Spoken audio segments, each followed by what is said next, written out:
Big 12 Media Days is in the books. We're talking about what I took away from day 2 of the event and also answering some of your questions and taking a look at the new BYU football roster. It's all ahead on today's show. You are Locked On Cougars, your daily podcast on the BYU Cougars, part of the Locked On Podcast Network. Your team every day.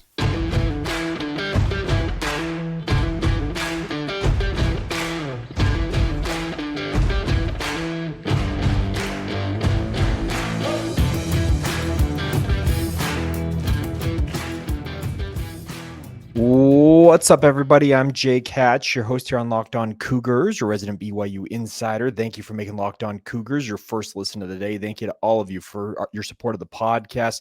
Coming to you live once again from Arlington, Texas, checking in for the final time before I head home from Big 12 Media Days. Had a really good time, but a big thank you to all of you who are everydayers with us right here on the Locked On Podcast Network. Just a quick reminder that we are your only original daily podcast focused on all things BYU sports. And thank you for checking us out wherever you get your podcasts. Also, for those of you watching this on YouTube, of course, my backdrop is my nice hotel room here in Arlington, but nonetheless, thank you for all your support. And let's dive right in. Obviously, Big 12 Media Days is in the books. 2 full days.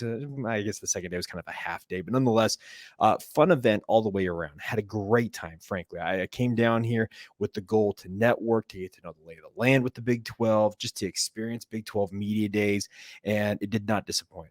I got to say, met a lot of good people. A lot of people I've been on their radio shows. I've had them on my radio show, or shows, I should say, over the last little bit as BYU's geared up to enter the Big 12, but it was just good to make official, acquaintances of these individuals I've known for quite a while via digital means, but really fun day.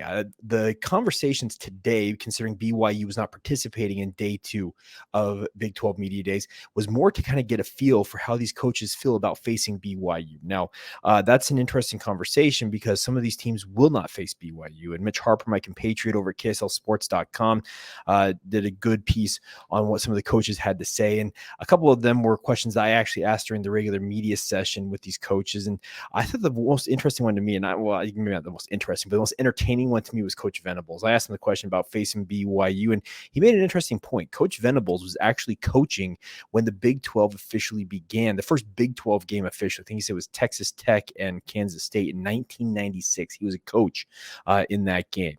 Well, he said, and I used that as kind of my backdrop and say, Coach, well, if you said you coached in the very first Big 12 game, well, the final Big 12 road game for Oklahoma in their Big 12 history is going to be in Provo, Utah against BYU. And I asked him your thoughts on BYU. He says, yeah, the Cougars, I had a bit of experience both at Kansas State and Oklahoma with them. It's going to be an awesome atmosphere, late November. It'll probably be about 80 degrees in Provo. I elicited some chuckles. And he said, no, it's going to be a wonderful atmosphere, getting an incredible fan base. There's not going to be an empty seat in the house, not the fast, but it'll be a mature football team. Many BYU teams are. He was actually the only coach that I can remember use the mature or the older players excuse that I had interactions with. He says the coach and Satake and his staff have done an incredible job to establish a program of culture and toughness. If you're going to have to earn victory, you're going to have to go earn the victory. They're not going to give you anything, unquote. And he's not wrong about that. I think that he understands exactly what Coach Satake has done with the BYU football program. It's built on a culture of toughness and absolutely getting after it, making sure that teams feel you the next week when they play against you. And that's the interesting part about all of this, is to see ultimately where things are going to shake out with regards to that game, because could Oklahoma be floundering at that point? Could they be absolutely rolling at that point? What's the status for BYU on the other side of that? Obviously, with it being senior day for the Cougars, how are things going to play out on that front? That's kind of the interesting part about this, is you kind of look at the situation that all these teams are in, and it's a unique situation. But I can tell you, conversations with media folks, not necessarily with the coaches, is they absolutely love having BYU in the conference. Now, one thing I failed to note on yesterday's podcast, we talked a lot about Kalani Sitake and his players interacting with the media, but something that Hans Olsen pointed out, one of my fellow co-workers over at the KSL Sports Zone, he pointed this out, and it's true.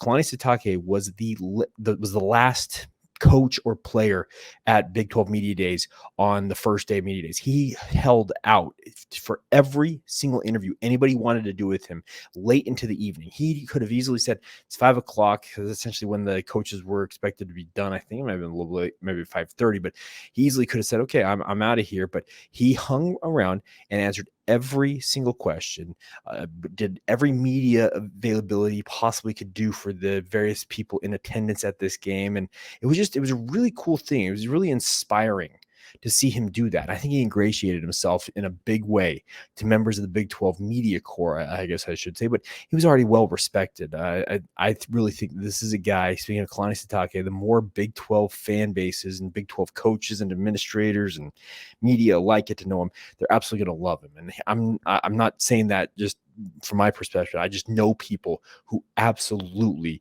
love Kalani Sitake and the way he has operated with the program and the like, obviously with it being Big 12 Media Days. Now, the other comment that I was able to elicit what came from Matt Campbell, the coach of Iowa State. I asked him a question about facing off against BYU, some of the new programs in the conference. Of course, Iowa State will also be going to Provo in November. He says this: as a young kid, I always dreamed of playing against BYU, and that Provo area is something I grew up watching those games late night on ESPN. I really look forward to the opportunity to compete there. This is a guy, as you mentioned, he grew up thinking that BYU would be a great place for him. He would have liked to have played, but obviously, Matt Campbell went on to be this legend at Mount Union in the D3 ranks. And really, I think this was fun to let these coaches kind of sound off on what they know about BYU, what they don't know. And obviously, they'll be learning a lot more about the Cougars in future months and weeks and all that stuff. But frankly, I think day 2 of the Big 12 Media Days just kind of made me realize that BYU, yes, they may be a newcomer to this conference. Obviously, Houston and Cincinnati, as well as UCF, are all newcomers to this conference. But I gotta say, I think the BYU might be like kind of the I don't know I don't know how to say it correctly.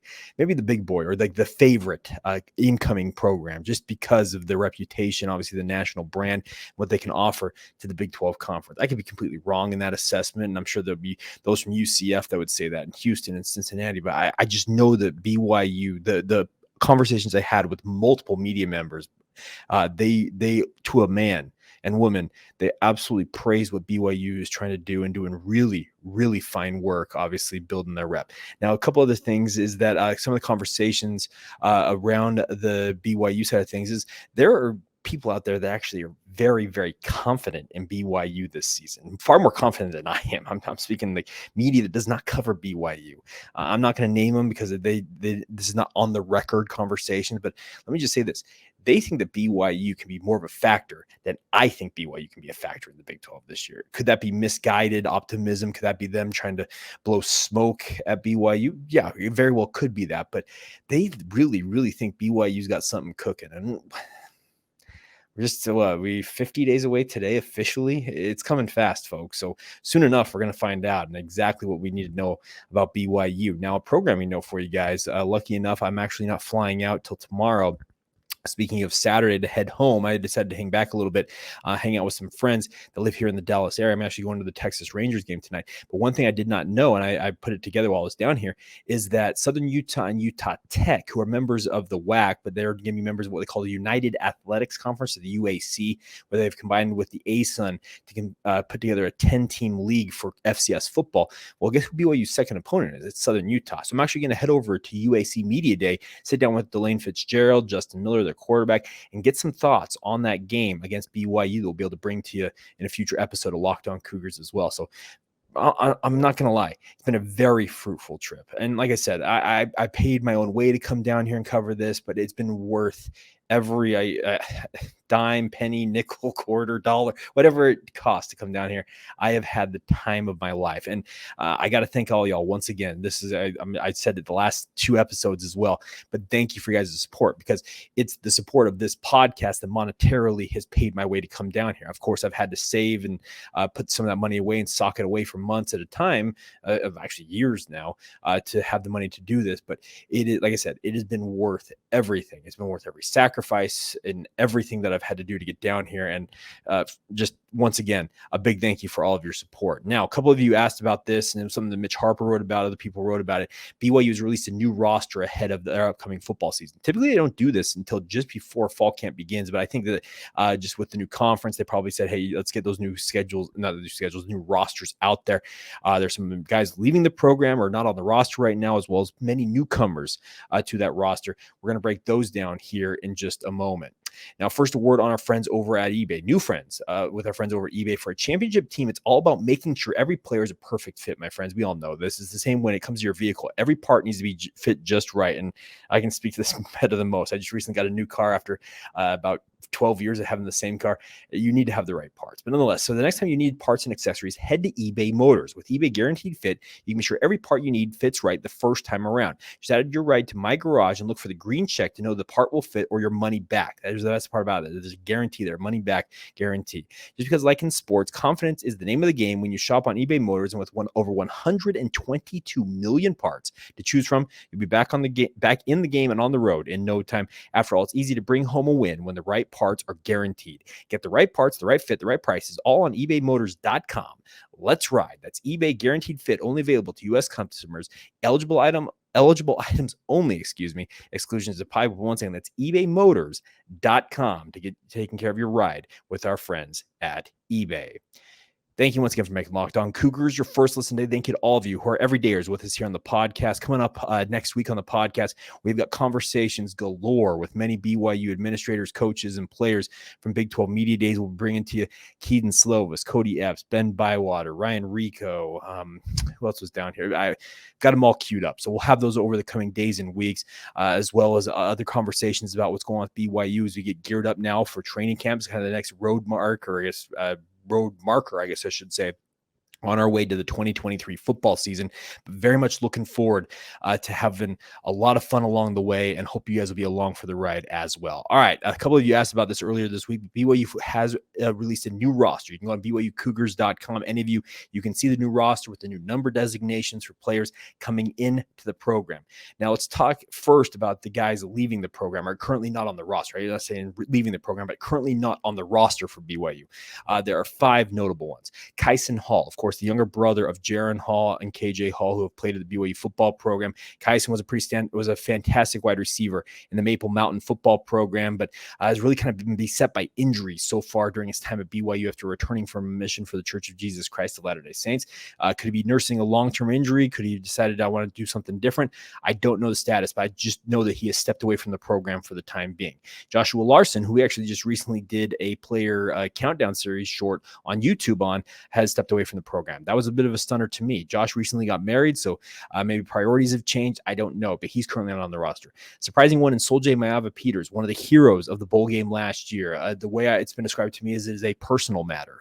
That I don't know anything beyond that. Could he return to the program? Sure, that very well could be the case. A big one that I'm going to miss out on, because I think this guy could have had an opportunity to really compete, is Lisala-Tai, an offensive tackle. Obviously transferred to BYU from Snow College after originally signing with BYU as a high schooler way back in 2016 before going on a mission, then obviously playing at Snow College before enrolling at BYU. As recently as, what was that? Just this past December, we had conversations with Aaron Roderick where he said that Lisala-Tai is an NFL caliber offensive lineman.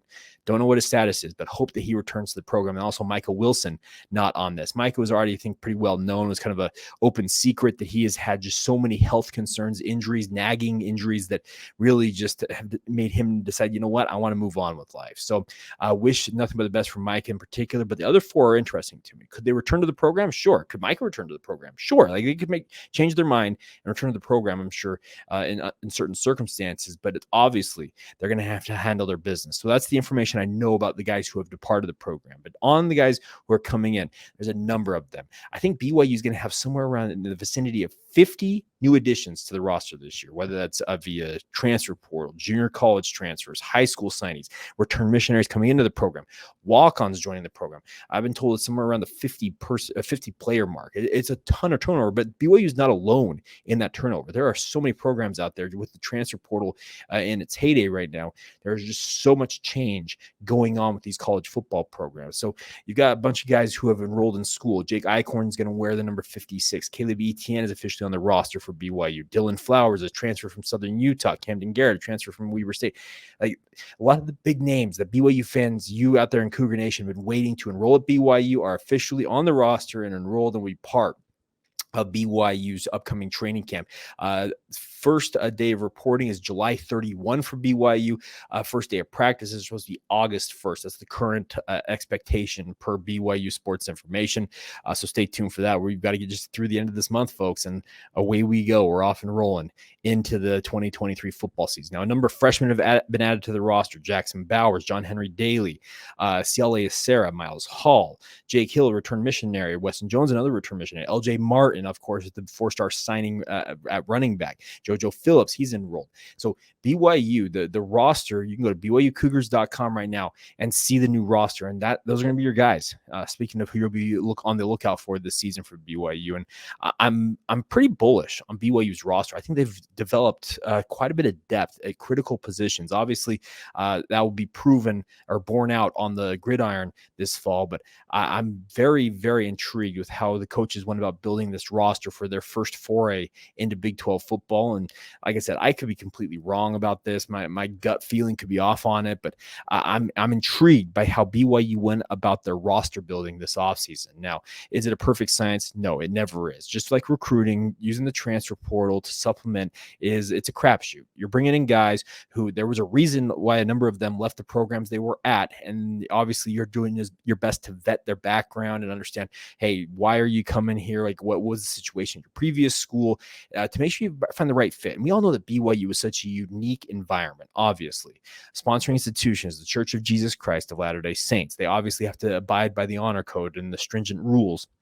of student conduct that they require at BYU. There's an academic component here. Not just there's a simply put, Kalani Sitake has established a pretty strong culture amongst this football program, and those guys have to be able to abide and work within the framework of what they call the family. Kalani refers to it as a family. Like, he wants all of his guys to feel the love of their teammates as well as their coaches and the administrators around them. But at the same time, there's a mutual respect element that's in this.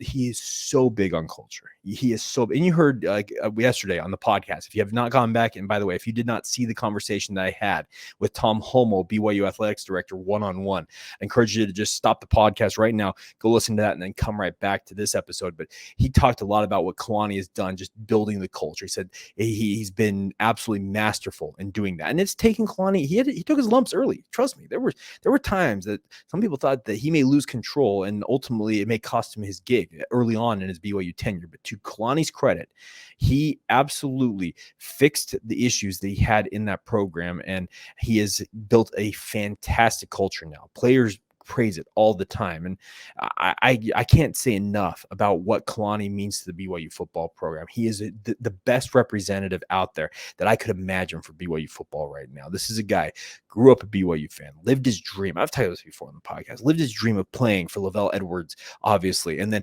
Lavelle was one of his inspirations to get into coaching, and he has worked his way up the ranks, worked for a long time at the University of Utah for another Lavelle disciple in Kyle Whittingham. Then obviously got the opportunity to come and be the head coach of the program that he literally bled and sweat for in BYU, the program that he grew up rooting for as a young man, dreamed of doing this. And there is no better representative right now than Kalani Sitake for the BYU football program. So very intrigued by how things are going to go this season. Obviously cannot wait. I don't want to wish away the rest of summer, but I cannot wait for football to get here and to watch BYU take the field on September 2nd when they take on Sam Houston State there at Lavelle Edwards Stadium. Very much looking forward to being out there, obviously, and covering the Cougars once again this fall. All right, coming up here in just a minute, we will wrap up today's edition of the podcast with another look back at the 2019 season, the final look back at the 2019 season, and a ill-fated trip to the Hawaii Bowl and how it affected the BYU football program, what went down in that game.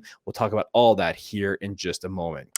Now, first, a word on our friends over at Perry Homes. Perry Homes is looking to help you guys out, whether you're looking for your first home, ready to upgrade to your dream home, or anywhere in between. Perry Homes has a house for you, my friends. For 50 years, Perry Homes is Utah's premier home builder with communities throughout the state. They have many communities, home designs, and price points to help meet your needs. The best part is Perry Homes has beautiful communities along the Wasatch Front: Davis, Salt Lake, Tooele, Utah counties all have communities there that you can move into.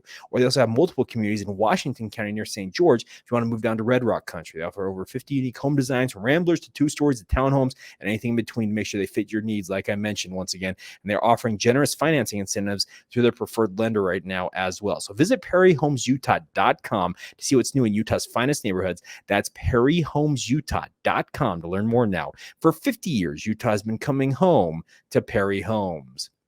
Thank you once again for making Locked On Cougars a part of your routine, everybody. Hope you guys have had a fantastic week. Hope you have a big weekend planned ahead, and hope you guys are all doing well out there, no matter where you might be. And thank you once again for your support of this podcast. Please continue to enter to win our signed Jaron Hall football grand prize that we're giving away. You can check that out. LockedOnBYU@gmail.com is the email address. I'd love nothing more than to have you guys enter to win. The way to enter is to send us an email just with a screenshot of you being subscribed on YouTube as wherever else you happen to subscribe to the show on podcast providers and the like, and you'll be entered to win. And the grand prize is obviously that signed Jaron Hall football, but there are a number of other BYU items, swag as I call it, that I have collected over the last little bit. I'll be happy to give away as well to some other winners. So if you want to enter to win, join the hundreds who have already entered, please send us an email, lockedonbyu@gmail.com. Please subscribe to the show on YouTube in particular if you have not done so already, and continue to support this venture. All right, final note before we go on today's show is BYU at the end of the 2019 season made a road trip, not road trip, it was a bowl trip to Hawaii to play in the Hawaii Bowl, obviously the SoFi Hawaii Bowl at the time, and the Hawaii Rainbow Warriors were their opponent. Obviously, this was a bowl game built for Hawaii when they were bowl eligible to play in this game. And this was a pretty good Hawaii team. Remember, Nick Rolovich had this rolling a little bit here.